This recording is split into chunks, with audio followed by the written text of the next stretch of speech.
All right, greetings. Welcome back to Blackburn News, where everything is connected. How y'all feeling?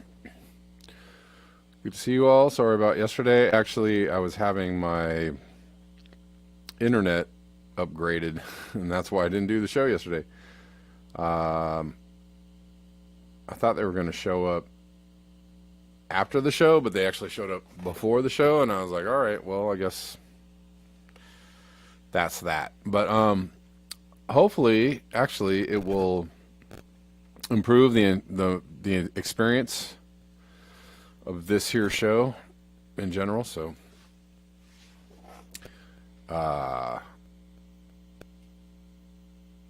so that's what's happening, or that's what happened. Anyways, you can see on the screen there's an address that you can contribute to the show at. It's a really good one to do there, but there are other addresses in the description box of all the platforms that I'm on. If you feel that what I do is adding value to your life, or that if you feel that what I do has value, then please consider making a contribution to the show. And let's go. Man, I really hate missing a day because it's already too much to cover in one day. Always too much to cover in one day. And now I don't even know where to start. No, I don't know where to start, and I have no idea where I'm going to end, because I don't think it's possible for me to actually do all the stories that I want to cover today. But try we will.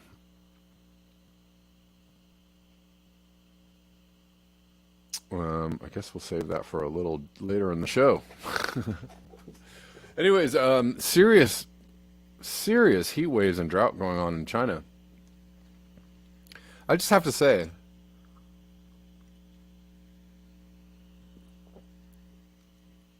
it is really interesting to me. The channels that engage in the climate change is a hoax kind of mentality or sentiment. Oh, maybe it's this one. Maybe I want to do that one, but not yet. The people that engage in that kind of rhetoric are strangely silent on all of the weather disasters going, the weather events, the floods, the droughts, the rivers going down, the heat going up. None of them are covering any of that stuff. I wonder why. The silence is deafening to me on that.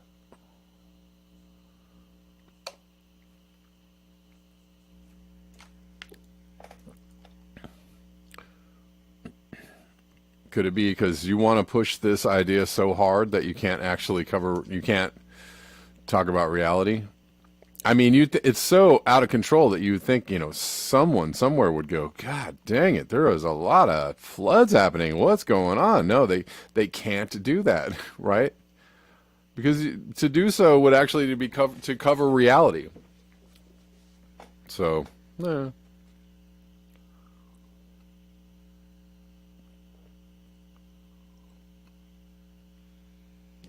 And if you cover reality and you admit that there are real things going on, it makes it hard to deny. And you have to keep it talking about like the models and stuff. No, I see your models and I raise you real world observations, which you don't engage in. So, good day, sir. These mega droughts are threatening key rice growing regions in China. What happens if China or India experience even one serious crop failure? I don't know. What do you think might happen? There's just extreme weather events going on, like on an insane level. And so I'm just trying to kind of go through everything that's happening in order to, give you an overview, if you will, of what's going on, right? Because it's not just one thing. It's, God dang, there's so many things going on. And if there's, so many points of data or observation, then something, they must all add up to something's happening. Exactly. Boiled rope lampposts, dry rivers speak for themselves. Right. Real world observation, is just, is what it is. It's reality. Taking its glove off its left hand and slapping you with that glove with its right hand.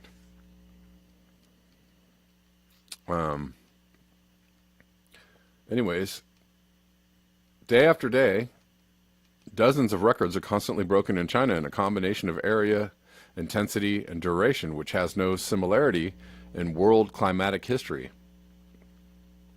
No similarity in world climatic history. Today, on the 24th of August, Sichuan province beat its provincial record once again with 44 C at Ku.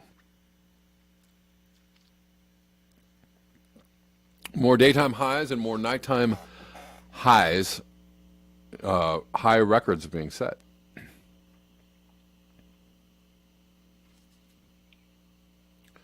And this seems like it's just going on and on and on. Kind of the way the European heat waves were going on and on and on.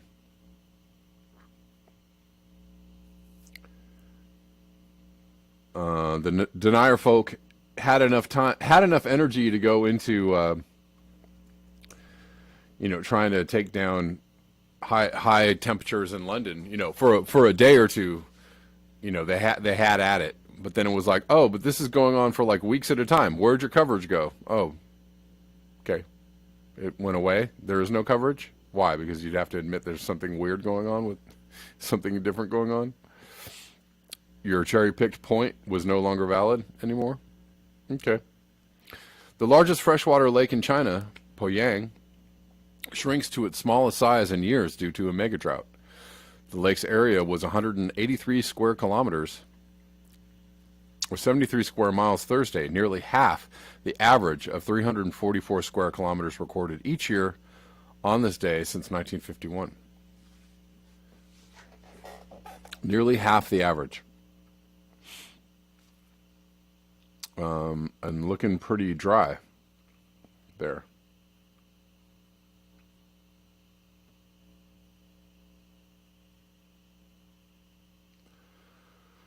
Let's keep going. Well,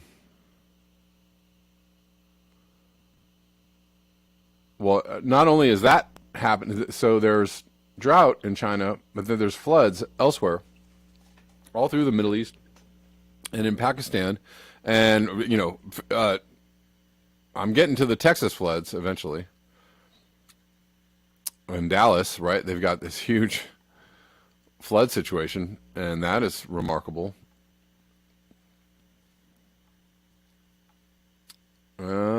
Pakistan is experiencing the 7th period of heavy monsoon. The element claimed the lives of 830 people, made thousands of people homeless. 1,348 people were injured. The monsoon, after damaging Balochistan, moved to Sindh, where it flooded 30 districts. It's pretty massive floodwaters going on there.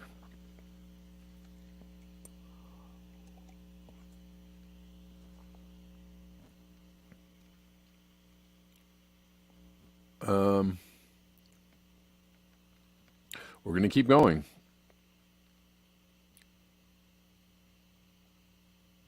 All right, we'll save that for later. Hold on. Yeah, I'm definitely not going to be able to to cover everything today that I've got lined up. I don't think it's not humanly possible. But I'll try to make a dent in it. Let's see. So in Dallas, 67 days without rain in Dallas ends with a 14-inch flash flood.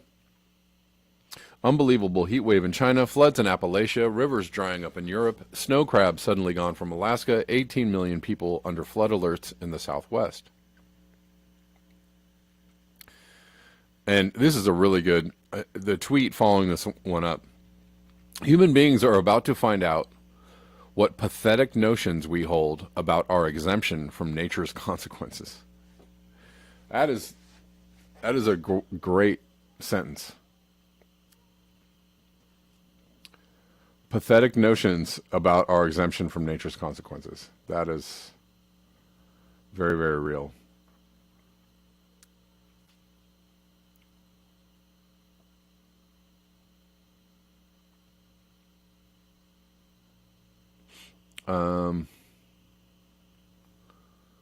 Keep going with this. Yeah, somewhere in here. I keep losing my other browser. Why? Where did it go? Where did my other browser go? Oh, that's weird.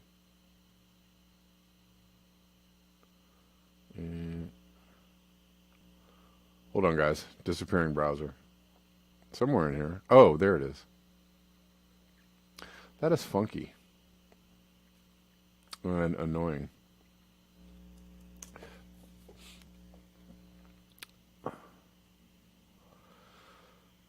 All right. So, deluges in Texas, where the city of Dallas is particularly hit.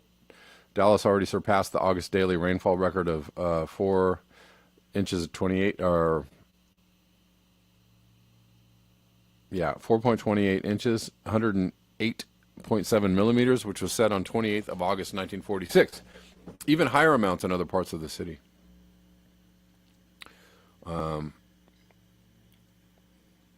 There was a pretty good shot of the Trinity River as overflowing.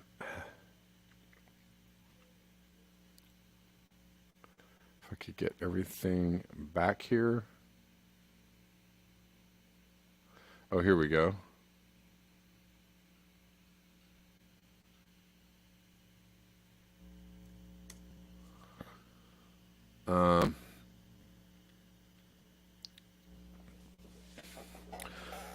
Impressive comparison of the Trinity River after plenty of rainfall. Both videos are about 18 hours apart. So they went from, almost drought conditions to, and I believe a person died on one of the overpasses or bridges on the Trinity River that I know of. I don't know, maybe there's more.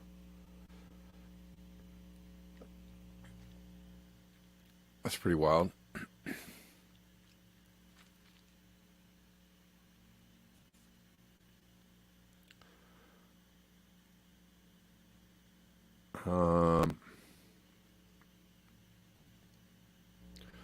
Just trying to show you all the things I can show you today and try to get through this pretty quickly. Going back to, well, this is in Europe. Water levels are so low, that sunk Nazi warships are popping up in the Danube.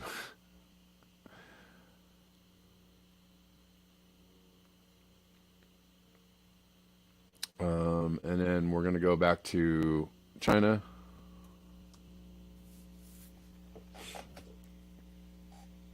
Shocking pictures from China. World's third largest river dries up in drought.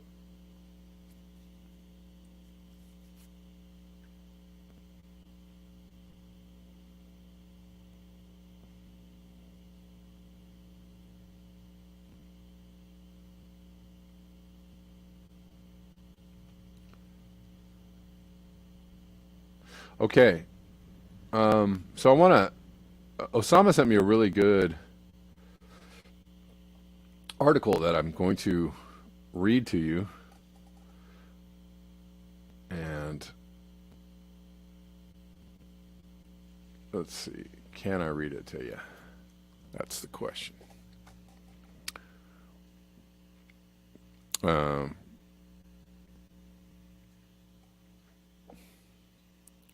it's called Mankind Take a Bow. Well, as one paper put it, the Biden administration is already in victory lap mode after signing into law the huge bill that will see us tackle but not head spear, which is what we need at this stage, climate change. Not head spear, climate change. The Inflation Reduction Act of 2022 is the real deal, we're told, just after the midterm elections that could see Republicans take over Congress and make the limp dick president a lame duck too. Just as they took a few beats off the step of Obama after they force-fed him the TARP bailout, aka the we're too big to fail bill, that had to come before any social infrastructure hopey dopey keep the promise cash out to the loser element, the working class and under. But like the TARP spells Pratt backwards, and what an ass backwards bill it was. Like the TARP bailout, the TIRA will prove just as problematic for our democracy, probably not long after the election. As the MSM lead mouth, The Guardian, puts it Biden hails biggest step forward on climate ever as he signs Inflation Reduction Act.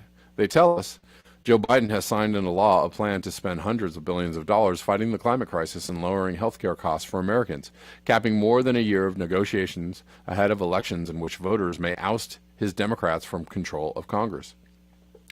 Clara, not craw. Or maybe that was supposed to be crawl. I don't know. The Inflation Reduction Act of 2022 is a reduced version of the Biden administration's proposed Build Back Better Act. BBBA sounds an awful lot like the MAGA resolve. And even Bobby Raging Bull De Niro was nonplussed by Biden's corn pop fable featuring rusty straight razors and wanting to beat some face. First query, did we hope to win over some MAGA types for Democrats in tough House races across the country? Truly, if the Republicans take over the House, Biden's going to have to be revenge impeached. Or going to be revenge impeached, and that's very likely. If they take the Senate, too, oh boy, avuncular Joe might be the first to be actually heave-hoed from the first office. Ukraine and China dealings coming back to squeeze his dangleberries. It's all there in that family biography that fella Ben Schreckinger from Politico wrote. Hell, even if some progressives want Biden impeached over what he did to the Afghanistan economy with freezes and seizures and revenge, that is sadistically punishing the victims through deliberate economic warfare, and almost guaranteed that the return rule of the Taliban will devolve to its previous savage ways. Even the iconography, green-eyed ladies, GIs, brought home from the green zone in the GAN to meet mom before the wedding are shedding tears to think that there but for the grace of GIs go I. The TIRA law, note the priority on inflation rather than climate, will raise $37 billion and authorize $369 billion in spending on energy and climate change. This after a COP26 climate summit last fall that Bill McGuire called, in his new book, Hothouse Earth, arguably the most important meeting in the history of humankind, which Bill ends up calling a failure to respond. See my interviews with the sad lad when it comes out next week on Truth Out like gangbusters. Now, assuming the honest brokers in Congress can get past the loopholes still to be negotiated on the raising money front, $369 billion to ameliorate the coming climate disaster by 2030 is chimpanzee maybe doesn't even amount to an ante in this crazy world. But let's do some rudimentary math here. As I interpret it, and I've been known to be wrong, it's one of my better features, $369 billion is to be divided by the 8 years of its enactment, so that on average $46 billion will be spent each year fixing the security and upgrading the efficiency of what's referred to as the grid, as well as subsidizing the green energy sector with its newfangled wind turbines, solar panels for electric cars, and e-planes. This latter clause is problematic in very much the way that was described in the recent Michael Moore production Planet of the Humans, which was widely attacked by many environmental activists, including poster boy Bill McKibben because the documentary undermines the notion that a green corporate partnership would solve the problem. The film argues it won't work, that it's not enough, and shows how e-cars, solar, and wind technologies have had only modest success stories and present their own environmental issues. And Planet of the Humans points out population growth is not even addressed by environmentalists at all. Yeah, you can't talk about the overpopulation. The other problem I see is that there is no one grid per se. It's not like big pharma or big oil that way. Whilst there are three main interconnected grid zones, the Eastern Interconnection, which operates in states east of the Rocky Mountains, the Western Interconnection, which covers the Pacific Ocean to the Rocky Mountain states, and the Texas Interconnected System, none of them is a gestalt. Each is a hodgepodge, a mismatch, a Rube Goldberg rejection of Occam's razor, resulting in weirdos with electric guitars, but not a system you could say hack into easily. Which, all that's exactly what the U.S. did to Russia.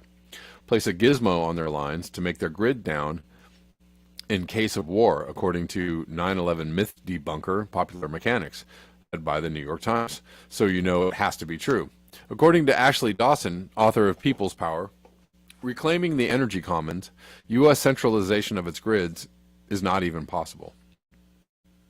By the way, I reviewed a podcast recently called Blackout, starring Rami Malek, Mr. Robot, that enacted what would happen if we had a centralized grid and some nutter or some Russian nutter took down our grid. It's the podcast. In the podcast, it was a homegrowner. We'd be effed is what we'd be if someone hacked the grid by internet. No, really, in the podcast, get this, for effed, only the Texas grid comes on partially in the end. And our heroes from Massachusetts have to migrate from the place where JFK's light first came on in this miserable world to land where they blew out his effing candles and blame it on a magic bullet. And all he was doing wrong was waving to the nice people, one opening an umbrella, he noticed, when it was too late. How about that? The Lone Star becomes the only star. Fuck a duck. I won't say that Biden's inflation bill in the city of the little blue pill won't do anything, but it's a long way to temporary. Sometimes, methinks, Biden better hope that the CIA and FBI are out there on election day helping to rig the vote back to the left in another best election ever process. If he were smart, he'd pull a Michael on Carlo scene and send someone to beat the snot out of Mitch McConnell just to send a message that the domestic abuse is over, mofo, and the age of democratic reform has begun. Damn, Michael was a war veteran. How dare you try to corn pop this country, you selfish little man, Republicans will say. The U.S. throws away huge globs of money, just pallets and pallets, in war. As the Brown University Cost of War Project estimated that the U.S. federal price tag for the post-9/11 wars is over $8 trillion. Wowzer.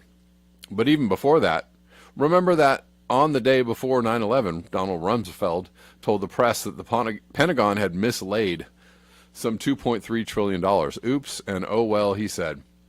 Imagine if we had that $10 trillion back to fight climate disaster. Imagine if we had the balls as a democracy to refuse to let them fight these stupid wars that have not only cost so much in blood and treasure, but which, as the Brown study indicates, has been so bloody destructive to the global environment. Seen in the light of the damage done by war spending, the piddly amount spent on fighting the imminent collapse of our civilization by suicidal tendencies among the psychos hooked on precious dinosaur fluids, $369 billion is virtually nothing. In addition, instead of leading the country into the morass of another funding battle to open some loopholes for the weasels, the Pentagon, Big Pharma, Big Healtho, to slip through, we should have stripped Big Oil and Big Pharma of their windfall profits that have come as a result of a pandemic and a war in Ukraine, probably more coming in Southeast Asia, to pay for the climate solution. Bernie Sanders has introduced the Ending Corporate Greed Act to Congress to no avail. He reckons that billions have gone to big corporations during the pandemic period alone. Well, of course they have. Berkshire Hathaway, 66.1 billion, Amazon 28.6 billion, JP Morgan Chase 18.8 billion, Chevron 12.9 billion. This is about $125 billion that could have been grabbed back from the big greed to tackle the climate catastrophe that we're in. Instead, we get a bill just before an election that is way too little and maybe too late, and which may just get amended once the midterm elections are over if the Republicans end up taking control of Congress, the purse strings people. Humanity take a bow and then get off the stage. The Fraudville era is over. All right, hope you all enjoyed that article. Pretty good. It's a little hard to read because it was funnier just reading it in my head than it was reading out loud. Because he has so many asides and commas, and he kind of goes down alleyways in a lot of sentences. So it doesn't make as much sense read out loud. But I hope you all enjoyed it anyways. Let's go to something else. This is a great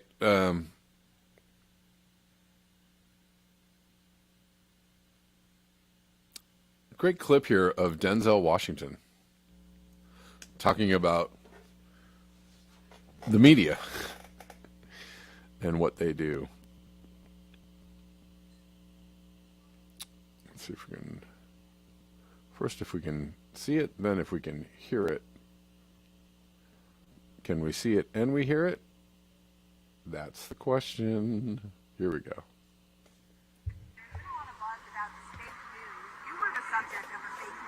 Oh yeah, what they say? I was running for president. No, I voted. No, what they say? You switched your support. I switched. What Yeah. do you make of all the fake news that it affects? If you don't read the newspaper, you're uninformed. If you do read it, you're misinformed. So what do you do?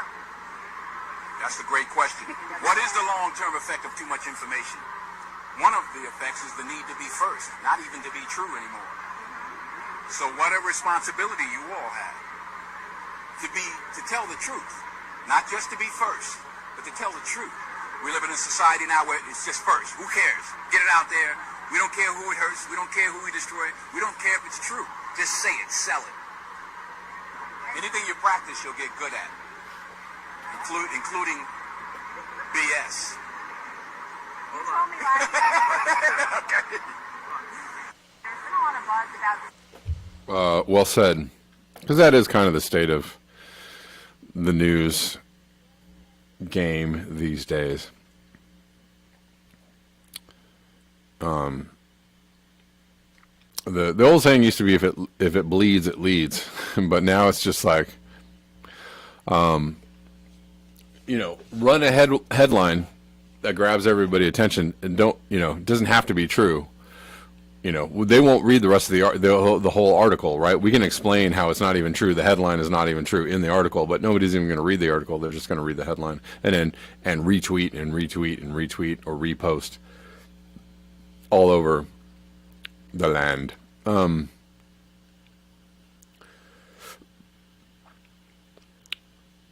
This is interesting, and in response to, remember the other day I read this article from George Monbiot about, and a lot of people had something to say about this article on grass-fed or pasture-fed beef. I don't know. I mean, I thought the scientific, the thought behind it was pretty solid, right?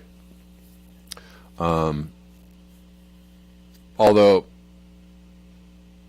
I don't know. You could debate on the real the emissions that they were talking about, right? They were talking about land emissions. That if you use, that just land use in and of itself, creates a certain amount of emissions, and it takes a lot of land to grow these like grass-fed, range-fed beefs and other animals. And that it's actually not that great for the environment. But somebody points out that the Guardian has received $12 million in support from the Bill and Melinda Gates Foundation. And rightly so, I think. I just really wish this person and that foundation was not part of the conversation around climate change, because, climate change is very real, and the issues and the problems that we face and that we're going to have to deal with are difficult enough without their influence and the negativity that their influence brings to the whole issue. And so, I don't know. It doesn't mean that everything that the Guardian prints on climate change is wrong. It just means that it's kind of, there's a bit of muck in there. And it's unfortunate. But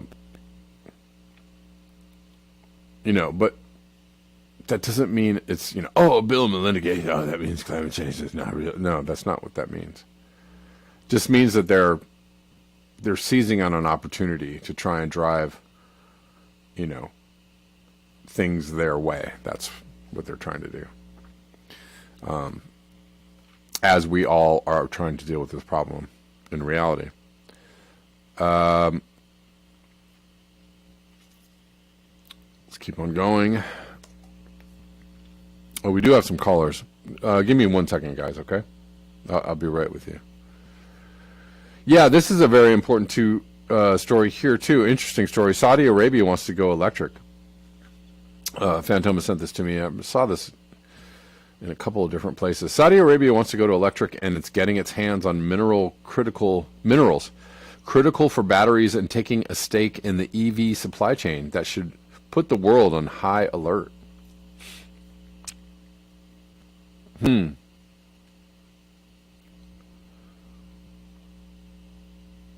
Like how much oil is in the ground still, if they're betting on electric.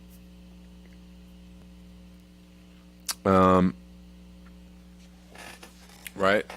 What do they know about the supply? What's left of oil? Or maybe they just see the way the winds are blowing, right? Maybe they see that the thing that made them rich, the cash cow that's been carrying them, is about to go away through, by hook or by crook, right?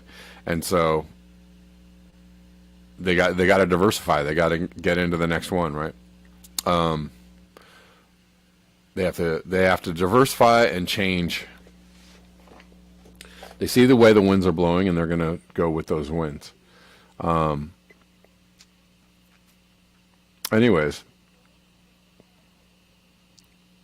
shortages loomed. Saudi Arabia has drawn in lithium miners and battery makers to set up operations, filling a critical gap. The country wants 30% of cars on its capital city's road to be electric by the end of the decade. I just saw right before the show started that California was going to stop selling by 2035. I mean, it's so far away still, but by 2035, halt the sale of gas-powered cars. I mean, I don't know. I'm actually for that. I'm for that. But I'm not necessarily for everybody trading out their gas-powered car for an electric car. That's not what I'm for either. So, clean lithium, says boiled rope lampposts. Boiled rope lampposts. Anyways, they're going to boost their mining industry and get it going. That can't be good for the planet. I also saw just too right before the start of the show that they, I think Osama sent me an article about, and maybe I'll cover it tomorrow. An article about, is it Saudi Arabia buying farmland in Arizona, and they're sucking up. Is it Saudi Arabia? I think it is. They're sucking up the aquifer in Arizona because they already sucked up their aquifer. They can no longer grow enough hay, so now they're growing it somewhere else and sucking up all the water. We'll get into that story tomorrow probably. Anyways, the race for what's left is on, which is why the WEF and Bill Gates and all these people are trying to steer things their way, right? They want to be in control of what's left of the resources of the planet. All right, Fantomas, I'm going to take this call. How you doing? Yeah, I just wanted to say you were right on that Capitol Records thing. It lasted 3 days with the AI rapper. The artificial intelligence rapper lasted 3 days. Really? Wow. Yeah, Okay. because they felt the rapper was too racist. Oh, I saw. Well, I did see something that. So I saw immediately after you sent me that. I saw an article that said, white record executives made an AI rapper that says the N-word. I was like, okay, now how about that for a complicated But the subject? the funniest part of the story, and this is where it gets bizarre. One of the one YouTuber decided to message him on Twitter. Yeah. And he said, "Hey, do you have any comment of losing your rap deal on Capitol Records?" He goes, "You're getting a lot of heat for it." And he said, "Well, he goes, it's funny because I don't think it's racist." And he said, "I'm an Asian guy who voices the black person." So you see, Wow. he even got in worse. He got in deeper and deeper. Wow. They had an actual video online on Instagram Yeah. where this rapper was getting beat up by the police. Oh, wow. This CGI video and he said, "I just got signed to Capitol too." So you see, this is the kind of craziness that exists in the music industry. They couldn't even see that the problems on problems. Right. I mean, yeah. Again, like I'm for whatever reason, I don't think that the AI stuff isn't going to be as easy to roll out as people think, right? Like I do see some like regular, some of my friends, like regular people on Facebook, people talking about like the metaverse, right? But like most people are like, yeah, whatever. and every time I see we're trying to run like AI, chat bot kind of things at people on Facebook for a while, and man, all the comments were like, nope, heck no. Get that craziness out of here. Nope, I don't want, it was all negative. People were just really against it. And I was like, this is not going to fly. This is just not going to fly. I think the kids are going to go for it in terms of the rap, especially with dead rappers, because it'll make dead rappers music from the dead rappers like Tupac and Biggie. And when Nas passes away, they'll get endless music from him. The AI hip hop. Imaginary music, and it will be forever. Yeah, well, I don't know. Maybe there might be some crossover in there, but there's something to be said for, like when they introduced Google, the glasses. What were they called? Google something. Anyways, those things did not fly at all, right? That was just a complete straight down in the ditch. Like they did not go anywhere.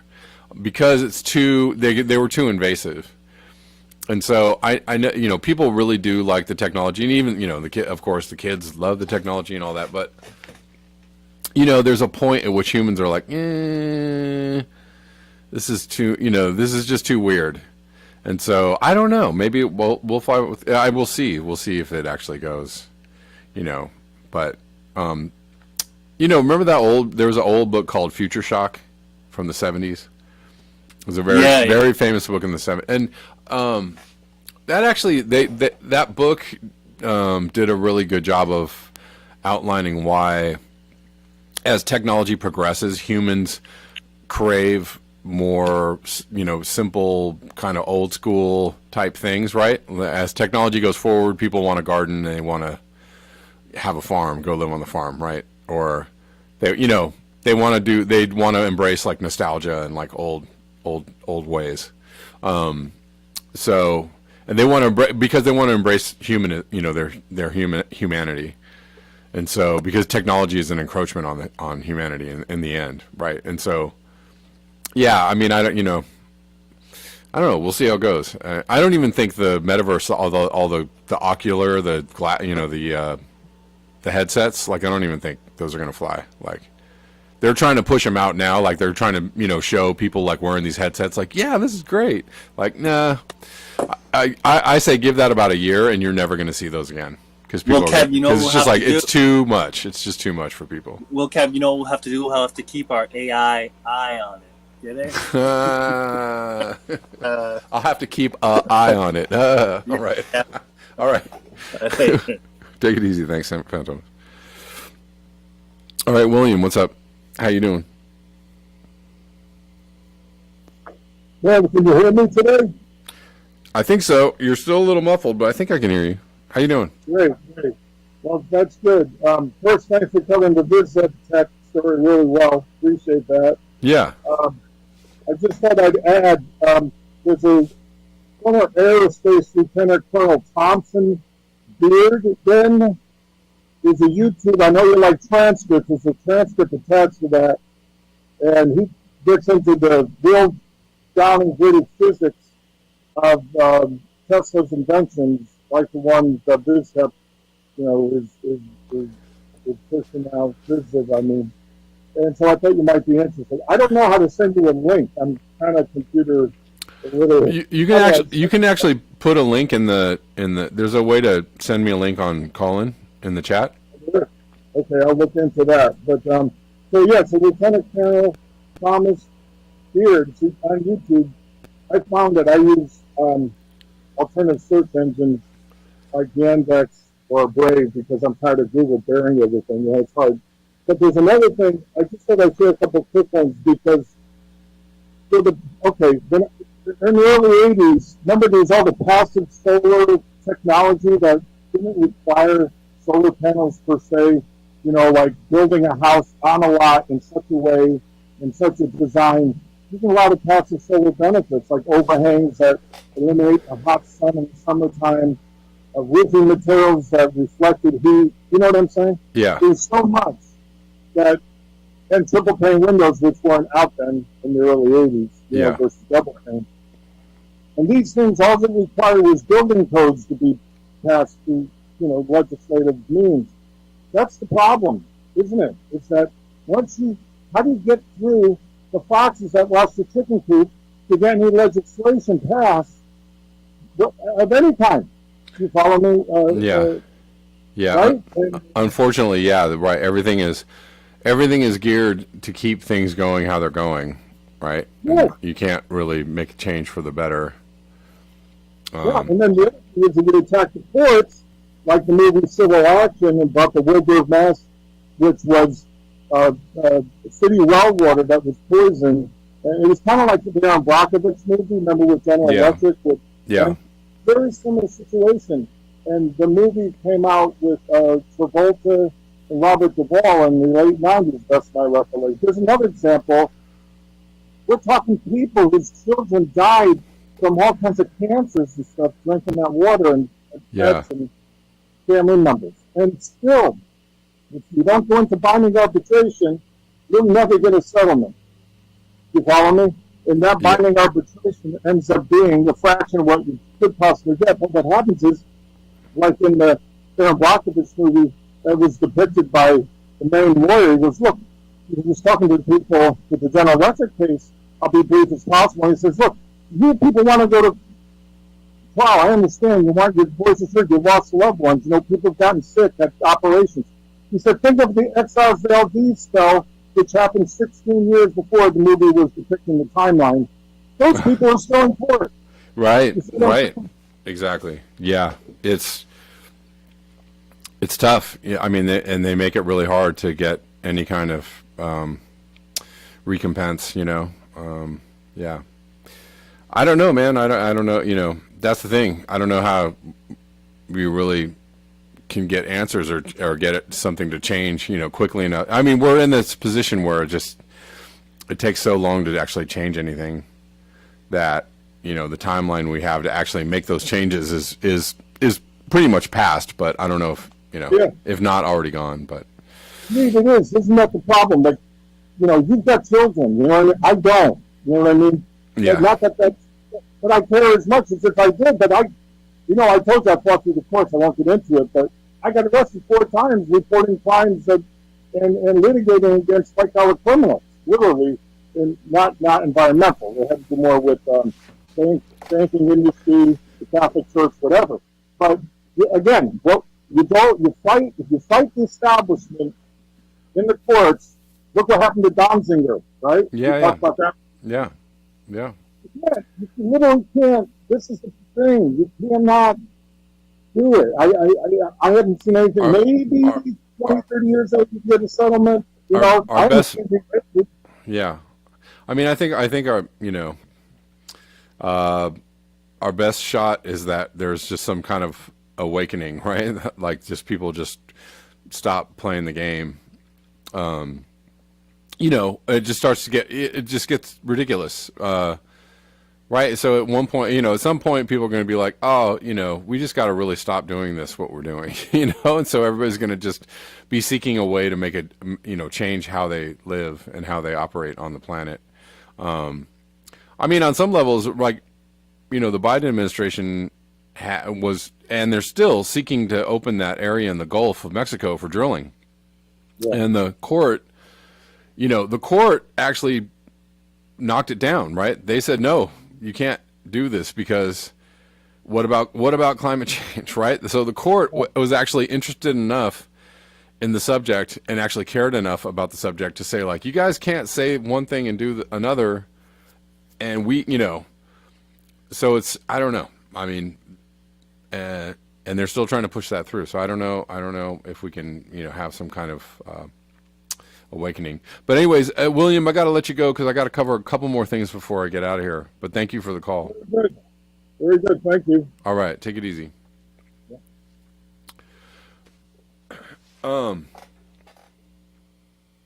Yeah, I'm going to finish the rest of the show on Rockfin. So thank you, YouTubers, for hanging out. I'll see you tomorrow at noon.